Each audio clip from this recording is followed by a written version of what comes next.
Gainesville State School, you'll see just about everything you would on any other high school campus. There are students, teachers, a computer lab, and a gym.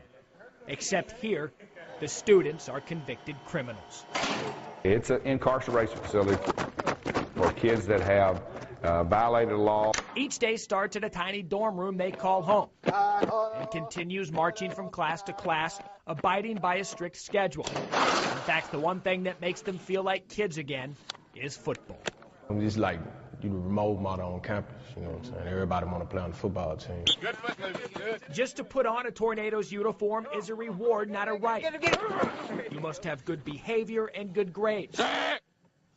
Not to mention, every game is played on the road, but it's worth it to escape on Friday nights and enjoy a small piece of freedom they gave up. But each week, there comes that constant reminder of who they are and what they've done. They don't treat us as a regular person in the world. They treat us like we're just some alien just from somewhere out of nowhere. I mean, they look at us like animals in a cage, like we don't deserve a second chance or another opportunity to be something in life. After hearing the ridicule and losing 8 straight weeks, the Tornadoes were once again on the road, traveling to play private school Power Grapevine Faith for the first time, who had moved up a division. Their head coach, Chris Hogan, had a game plan in mind, and it had nothing to do with football.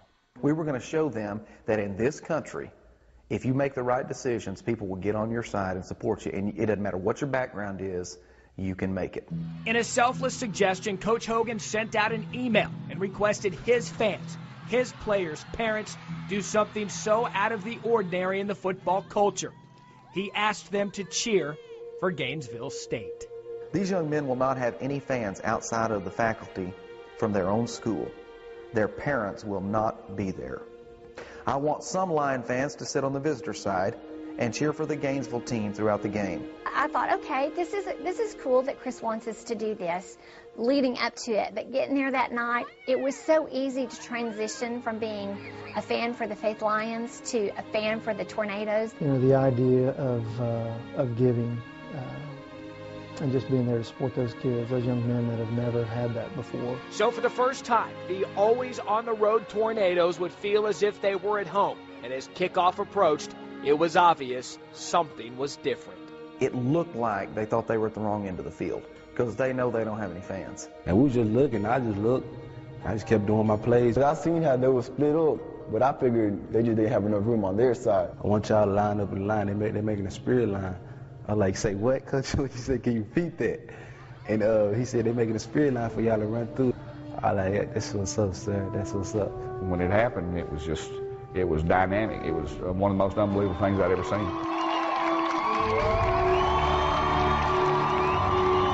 When I ran through this, like I felt like it was just like like angels was on me. That's all I felt. Because I was just running through as fast as I can. I just feel the wind rushing my face. That feeling of being unleashed lasted throughout the game, and so did the cheers. We had a penalty like the third play of the game, and I heard booing behind me. I turned around, and it was the Grapevine fans. I remember when I was making like a play, I made a chopper, and people yelling my name. I'm like, I don't even know these people. They were just like ours that night. I can remember rooting for their little quarterback, and I felt like he belonged to me. Our kids were their kids, and their kids were our kids, and all kids were the same. It wasn't enough to lead the Tornadoes to victory. As expected, Grapevine Faith won 33-14, and the Tornadoes finished the season 0-9. But it didn't matter, because for the first time in a long time, someone was in their corner, and that alone was worth celebrating.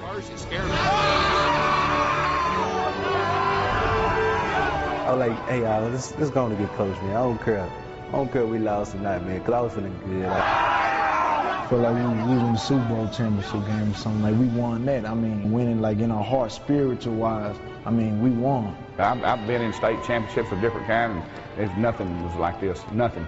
Isaiah and the rest of the Tornadoes will never forget the feelings they had on that night. And while it didn't erase the mistakes they've made, it showed 14 teenagers that regardless of the bad things they've done in their past, there was reason to look ahead. I cried. when after the game, I went back to my room, I cried. I think that your family are the only ones that love you.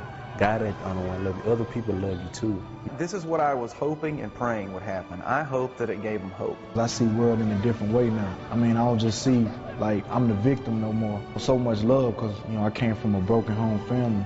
So, I mean, having all that love, it just rose my spirits up. They got to be kids that night. They got to be a teenager and experience Friday night football in Texas.